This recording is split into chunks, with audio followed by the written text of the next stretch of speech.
găsit!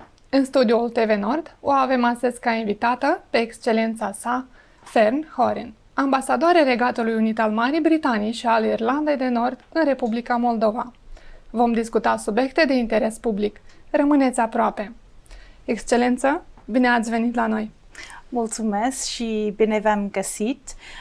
Mă bucur să fiu aici la Balti și mi-aș dori să fac acest interviu în limba română, dar din păcate nu sunt sigură dacă vorbesc foarte clar până acum, dar mă bucur să fiu aici la Balti pentru că spun mereu că sunt ambasadorul Regatului Unit în Republica Moldova, nu doar la Chișinău. Deci, mulțumesc pentru invitație. Mulțumim frumos pentru că ați acceptat această invitație. Aveți o română foarte cursivă. Mulțumesc. A fost dificil să învățați româna? Dar a fost puțin dificil pentru mine, pentru că când am început, am avut mai mult de 50 de ani în vârstă și eu cred că este mai dificil să învăț o limbă nouă, o limbă nouă în vârstă, dar eu știu că trebuie să practic mai mult și sper că putem să continuăm în limba engleză, dar poate proxima, când vizitez, pot să vorbesc mai mult în limba română. Deci data viitoare vă așteptăm la un interviu în limba română. Da, sigur. Cu siguranță vom continua acest interviu în limba engleză. Mulțumesc. So, the first topic we want to talk to you about is the investment within the Ed Trade project. So, the United Kingdom invests additional funds in the amount of 1,200,000 to improve the business in the Republic of Moldova, and not only. We can say that on the both banks on the river Nistru. And you have been supporting this project since 2021. Yes. Due to this project, many of our businesses and enterprises developed their affairs, developed their way of exporting their products on external markets, especially in Europe and the United Kingdom. So we think that this project had a lot of benefits for our business development for this sector. But are you satisfied by the results of this project, and how do you see the continuity of improving this domain of action through such investments? Yeah. So just last week, I signed a new agreement with UNDP, who we implement the Ad Trade project through. We co-fund it with the government of Sweden, and you're right, it was almost £1.2 million that we put into the sort of next phase of the project, and we've been funding this since about 2021. What I saw, I went to Transnistria last week for a business forum of the companies, some of the companies and businesses we've been supporting on both banks of the river, and that's the really important element of this project, is to support companies across the Nistru River. And I saw for myself a real entrepreneurial spirit from the business people. Some of the grants that the project has given them has helped them with marketing, helped them with their branding, with their business ideas. So it's really practical support to help businesses grow. And when businesses grow, jobs are created, taxes are paid, there's more income in the sort of state budget. So it's a really practical way to support economic development here in Moldova. I'm really interested in seeing the results of the next phase and how many more companies we can support. The other thing I feel very proud of is that the project has supported women-led businesses, and I think that women can be very entrepreneurial and very creative, so I'm interested in seeing what we see next out of the project when it comes to women-led business. Yes, I know that there are a lot of projects led by women, and it seems to me that women in the Republic of Moldova gained somehow a practice to open their own entrepreneurships and of becoming managers or including themselves in different managerial functions. Yeah. So that's a big result for our society. Yeah. You've spoken above about Transnistria. So my next question is which is the position of the UK regarding the settlement of the Transnistrian conflict, and how does United Kingdom support the negotiation and mediation of this process this process? Well, the first thing I'd say is that the United Kingdom government supports peaceful resolution of Transnistria and reintegration of Transnistria into the respected international borders of Moldova, recognising its territorial integrity and its sovereignty. So those things are incredibly important to the UK and I know to the Moldovan government. From a practical point of view, the UK has been actively engaged in things that I would perhaps call confidence building measures over many years to try to break down barriers between both sides of the Dniester River. I take my role as British ambassador and the sort of support and encouragement that we can offer both sides very seriously. I was in Transnistria just on Friday. I was in Transnistria in February as well, and saw the de facto president of Transnistria, Mr. Krasnozelski.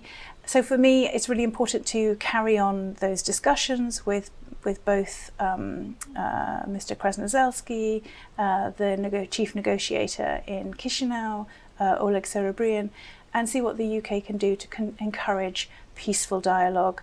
Nobody wants an escalation of the conflict. I think it's also really important to underline that the UK has, along with lots of other partners, called for the withdrawal of Russian troops and Russian munitions from Transnistria, which doesn't help us finding a solution to this situation there. But how do you think is the population ready for this reintegration? The population from Transnistria or not? How do you see it? Yeah, I think that there's a lot to be done to make sure both sides of the river understand each other, that there's dialogue across the river. And I know that the things that we've done in the past has been about building links between youth groups and community groups. The project I just talked about was about building business links. I think it's also really important to acknowledge that the people in Transnistria are Moldovan citizens, so it's about treating everybody equally and fairly and encouraging dialogue, because that's the only way we really find peace, is talking to each other and understanding each other. I hope we'll gain this result in maybe just in several years, because it is a dream, a social and political dream for the whole population.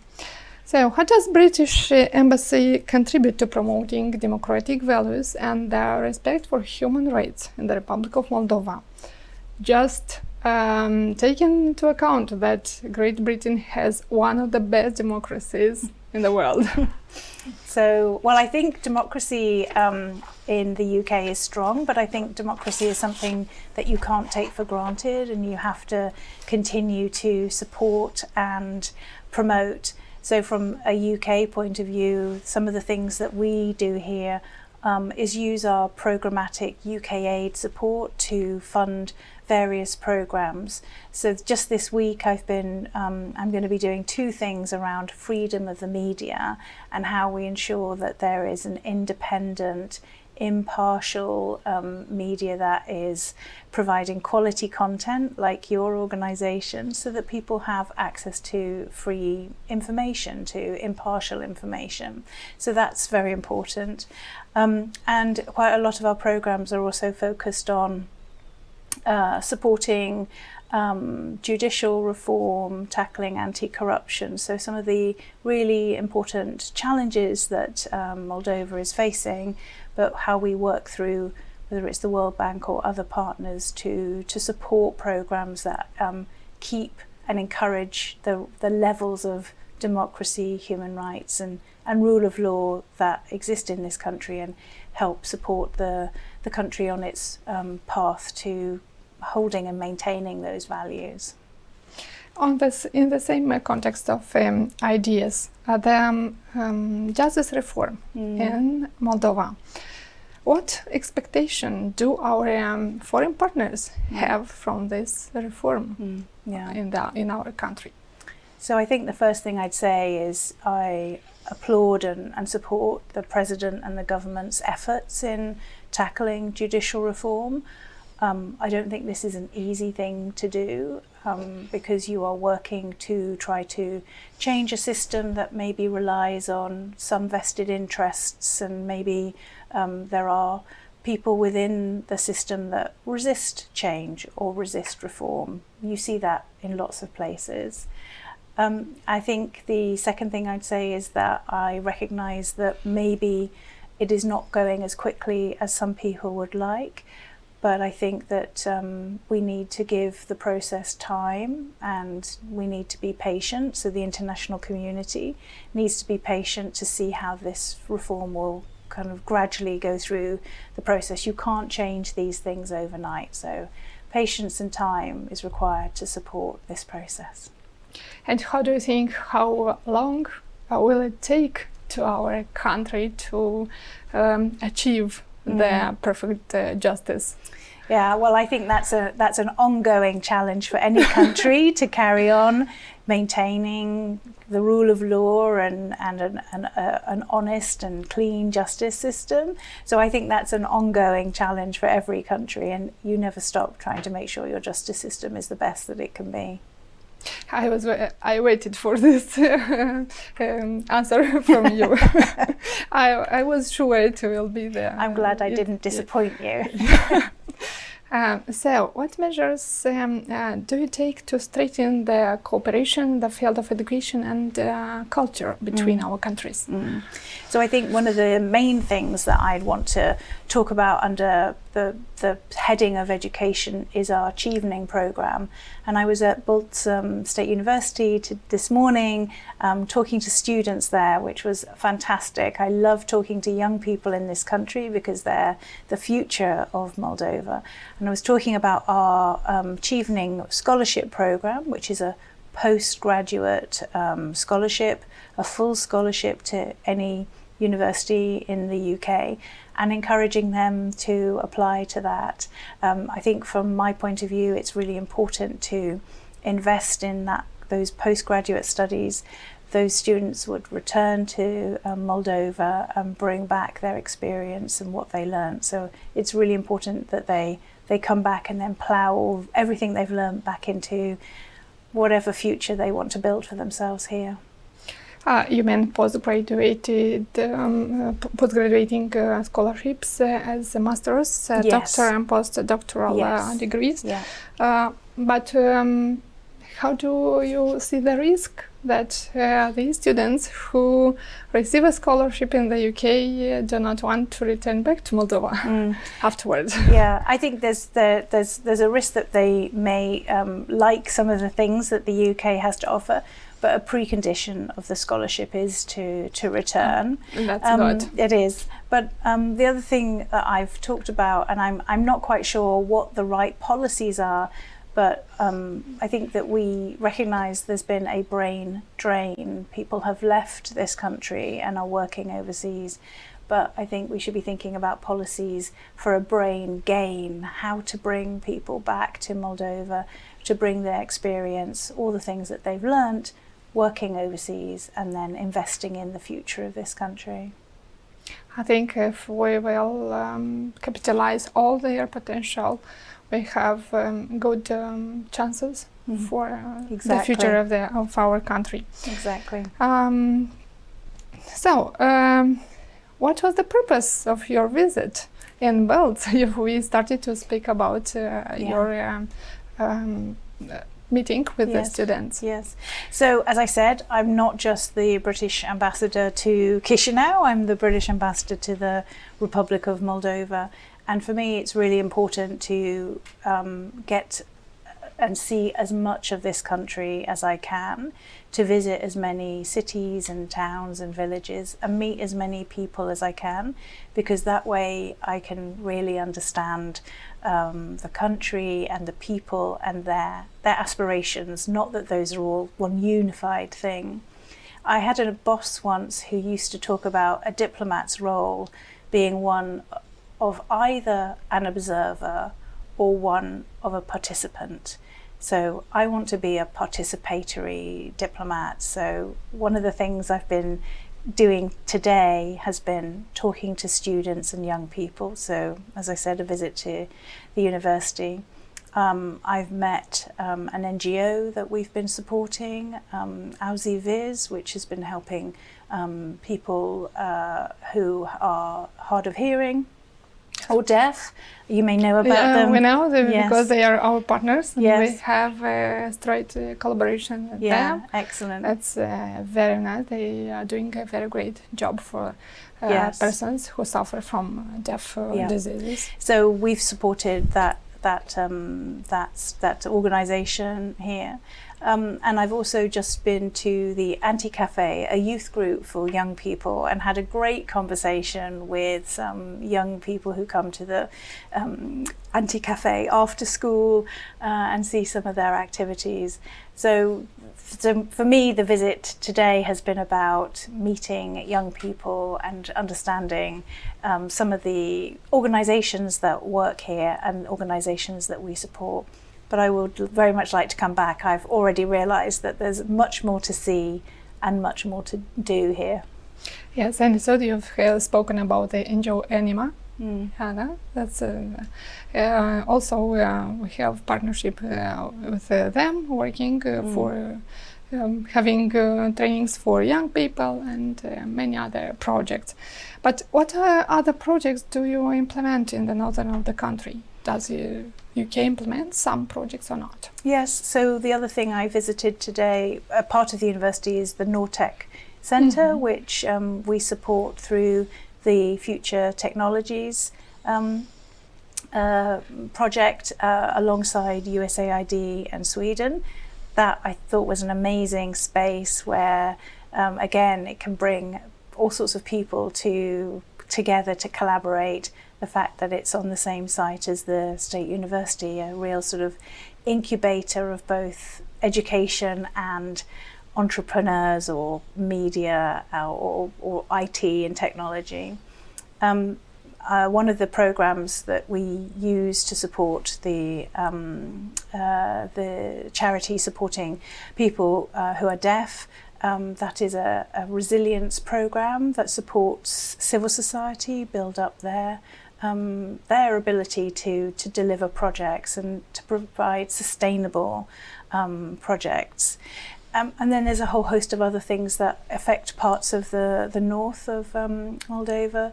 We support a UNICEF project, which is around putting technology in schools, edutech labs.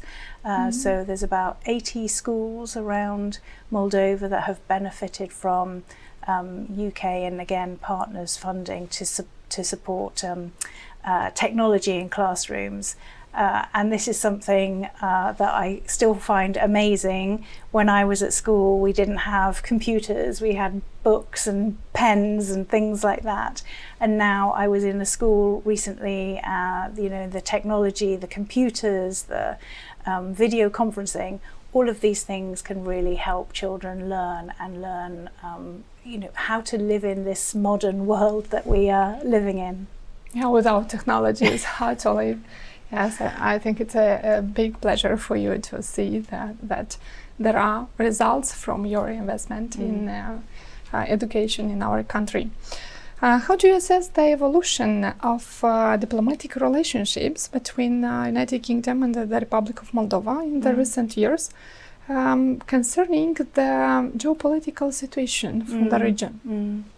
Yeah, and I think one of the things I always say is that after Ukraine, and I have to say this carefully because Ukraine has suffered so much in the last a few years, but I feel like Moldova has been very adversely affected by Russia's illegal invasion of Ukraine and the impact on Moldova's economy, on energy prices, the social impact as well when you think about the number of refugees that came across the border and Moldova's hosted.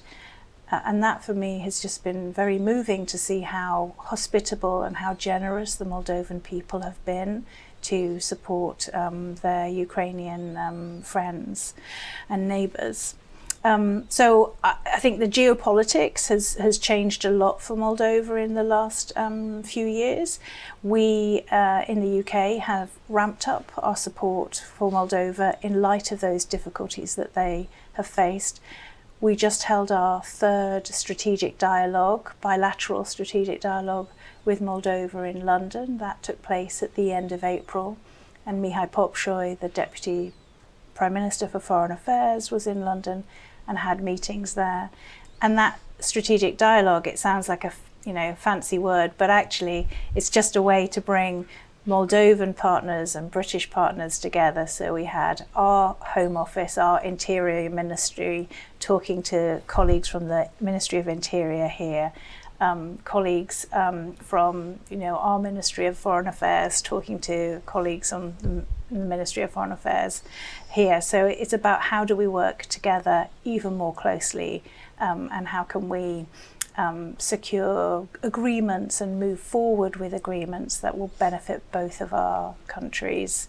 And I think the other thing I just say that because of that ramping up of our support, our assistance programme now is almost £30 million this year for Moldova. So there's a real tangible result. Amount. Yes, exactly, that we can invest and support Moldova. That was a long answer to your question. We've spoken about the Russian and Ukrainian conflict and the openness of the Moldovan population to help Ukraine. How can you comment the unsatisfaction of our population regarding the prices on energy, gas, fuels, comparing them with the prices in Ukraine? Because we know that this is one of the challenge. People always compare that Ukraine is in a conflict and they have their prices are lower than the prices from Moldova. Moldova's been through a difficult time when we think about inflation and the energy costs, and many other countries have faced this because of the war, because of Russia's actions. There's been all sorts of ripple effect when it comes to cost of living and energy prices. I think that it is challenging for the people of Moldova and the cost of living that they have to face. But I think that ultimately it's a price worth paying at the moment, because what we're seeing Moldova do is diversify its energy supply and its energy resources, and getting their gas, getting electricity from other places. In the long term, there will be gains. I understand short-term pains are never easy when at the end of the week your pay packet is lower. But I think there's a long-term prize for Moldova in the policy that it has set itself to diversify its energy supply. Resources. What are the main objectives of the British diplomatic mission in Moldova? And I mean for the next years. And if you have some strategies, which are these strategies of achieving your objectives? That's a good question. So I think the things that we want for Moldova are probably the things that the people of Balti and other cities want for Moldova, which is a free, democratic, safe and prosperous country where people can have the choices to influence their future the way they would wish. So I feel like we share what those aspirations are. So from a UK point of view, our work is to support the endeavours in that in those objectives. So whether it's using our development assistance and our humanitarian assistance, we're also spending quite a lot of money supporting vulnerable families in Moldova, Moldovan families alongside Ukrainian refugees. Whether it's more work on economic development and encouraging reforms that help businesses thrive and do business with the UK, whether it's about continuing to promote human rights and the rule of law, supporting anti-corruption efforts or freedom of the media. I think all of those things are things that we want to do. But the other thing I want to do is show a United Kingdom that is a modern partner for Moldova. I think sometimes people can have a view of the UK as, I don't know, castles and kings, and we have those things, absolutely, but we're also quite a vibrant, dynamic country. So I'd love to bring other sides of the UK to Moldova, and so people can see the whole of the UK and how we can take this partnership forward in the next decade. I think it's exciting times for me as the fairly recently arrived ambassador here. Are there any aspects you want our population to know about the United Kingdom? Maybe not those very, very nice things they used to see or used to think. So maybe it concerns some challenges your population has. Because from our point of view, it seems that everything is perfect in the United Kingdom. I think lots of countries have challenges, and we in the UK have had challenges, cost of living crisis as well. Our economy is doing better, which is really good news for us. I think for me, when I talk about diversity of Britain, it's some of the creative things that we have as a country, some of our, whether it's our creative industry, our music industry or our film industry. I think culture can really get through to people when you're not really interested in politics. But yes, lots of countries have challenges, but we also have things that we want to promote and celebrate, and I'm keen to do that. And one of the things I'm looking forward to celebrating is sport, because the Euros will start next month. I'm very sorry that Moldova did not qualify. It was very close. So we will have England and Scotland playing in the Euros, so we'll be supporting both teams. And so I think, again, sport is something that we export very well as well. Do you think that you've mentioned about the political aspect of the United Kingdom? Do you think that British politicians are closer to their population than our Moldovan or not? So our political system is slightly different to Moldova's, although we are also have a parliament. Our members of parliament represent a constituency, so they have a physical base they have to go back to.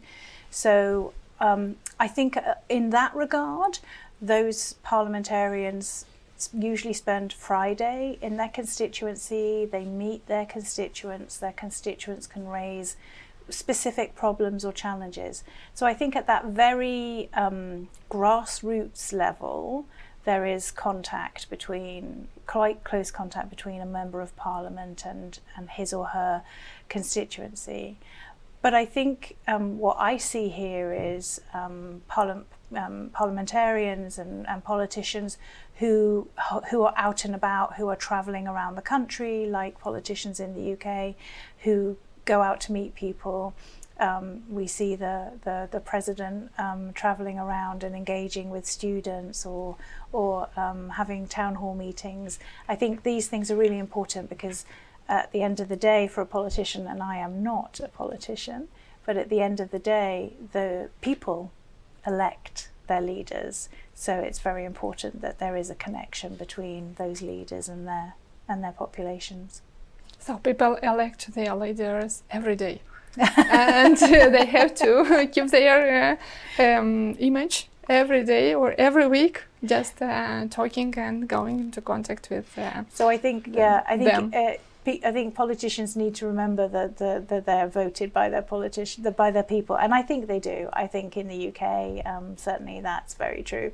We will have an election later on this year. We don't know when, or at least before probably January next year. So we'll see a lot of politicians out and about campaigning, like we will here in Moldova. Mm-hmm. So I will try to get this message to our audience that people elect every day.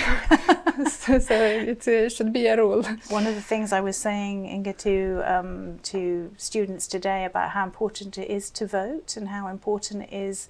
So maybe we don't vote every day, but we do understand what's happening in our countries and how important it is to exercise that democratic voice, that democratic chance to elect leaders. So how important it is to take part in elections. So I am a firm believer in democracy.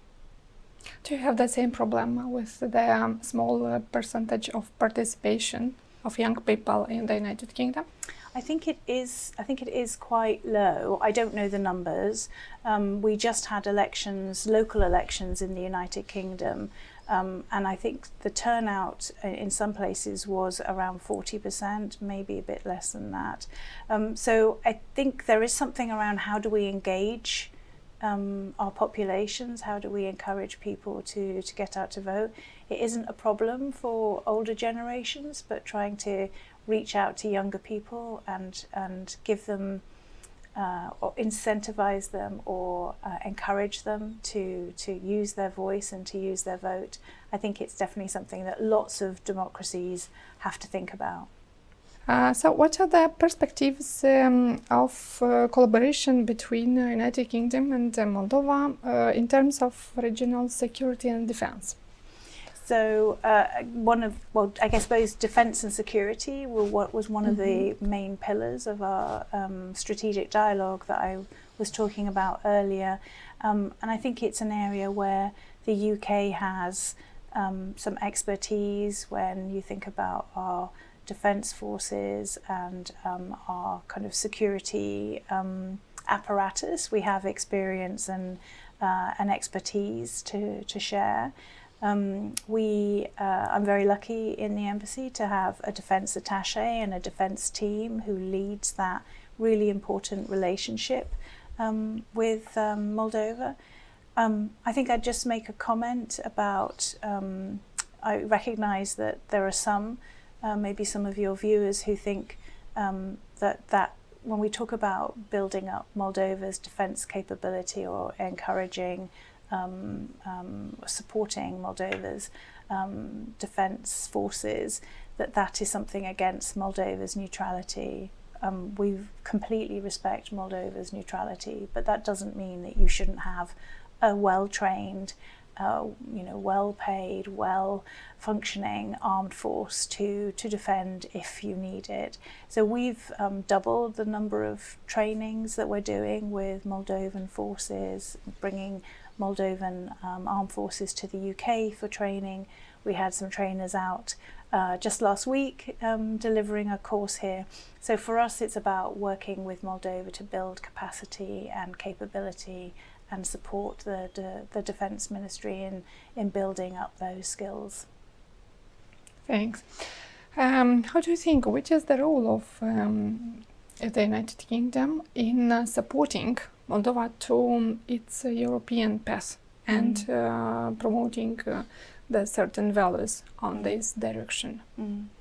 So from a UK point of view, I think it's absolutely right for Moldova to choose the path that's best for it, and Moldova will have a chance, the people of Moldova will have a chance to have a view on that with the referendum later this year. From a UK point of view, a lot of the work that we do, whether it's democratic reform or economic reform or in the areas of justice and tackling corruption, is all about supporting Moldova, the people of Moldova, and the institutions in their aspirations for their future. As you know, the UK left the European Union, Yes. but it's absolutely, we don't have, that doesn't mean we don't think other people should join other countries should join the European Union. So I think it's absolutely for Moldova to decide. But a lot of the work that we do is about supporting the reform and economic development agenda here that is right for the country, and then the people can decide in the referendum, and the government can take forward their work to take Moldova into the European Union. How do you think our population, or does our population understand the role of the referendum, or we have a lot to work during this half a year on convincing our nation that the European path is a path or a direction we should benefit from in the future?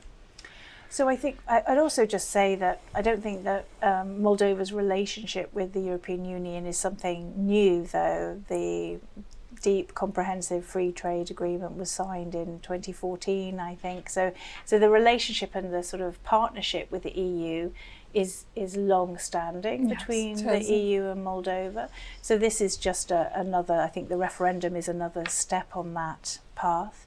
I think that it's absolutely right for any country, and for Moldova as they prepare, as the government and political parties prepare for this referendum, for them to make sure that they're being clear about what EU membership offers Moldova. I think what isn't helpful is if, when there is propaganda and fake news and falsehoods that are propagated by others, that sort of give the population the wrong information or incorrect information. So I think what's really important is that disinformation is tackled in this campaign, and that people are given all the facts so they can choose a future for themselves. Yeah, and it is motivated by the fact that we have pro-Russian ideology and we have pro-European ideology, and that's maybe one of the biggest challenges, social and cultural and political in our country.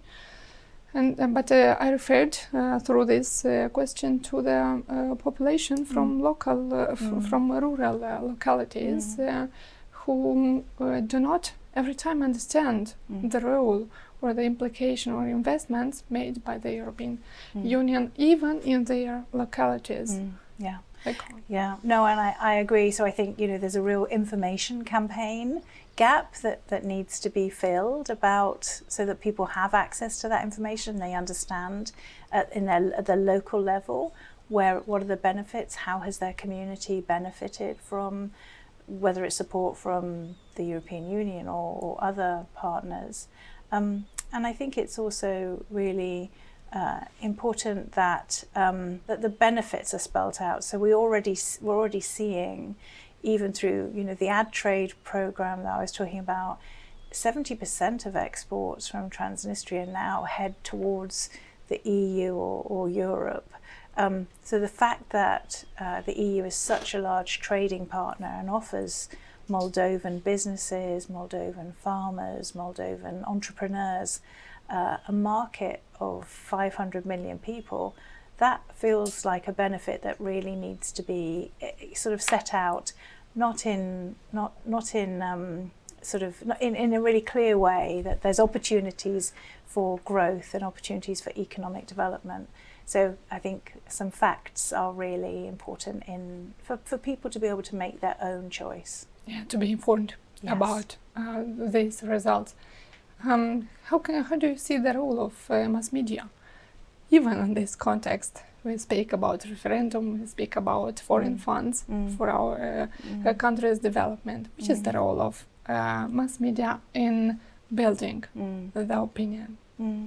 I think the role of the media in this country is absolutely vital. And one of the reasons why I wanted to come and talk to you today is that the media has an opportunity to get into people's homes or their telephone screens or whatever, to be able to share independent and impartial information. So I think it's such an important part of any democracy, having a free and independent media. And that again is why through some of our programs, I was at a television station yesterday. We're supporting that television station on their content, on sort of journalists, editorial control, and we've also through the Media M project been supporting independent media outlets. So just being able to help independent media thrive here in Moldova is really important, because you are the people that bring information to people's phones probably more than anything else, but you're the people that bring that independent, impartial information to people, and that's absolutely essential in a democratic society. I guess you refer to the IVPR projects implemented in Moldova, so with the brand partners and CDM, yes, and so on. So there's various things. The two specific things that we're supporting is Media M, working with USAID, and then we have another project working with BBC Media Action. So BBC are coming to do some training here for journalists. But I think there's probably a lot of projects that international partners are doing, again, to support a healthy ecosystem of media outlets, both online and in television and radio. Yes, and we are very grateful to United Kingdom for such a big support, even for media and for many other domains for our country. Excelență, vă mulțumim foarte mult pentru acest interviu, pentru timpul acordat echipei noastre și să știți că sunteți bineveniți oricând vă aflați în regiune și oricând aveți timp pentru noi și echipa noastră. Vom fi onorați de prezența dumneavoastră oricând. Vă mulțumesc cu mare drag. Mulțumesc!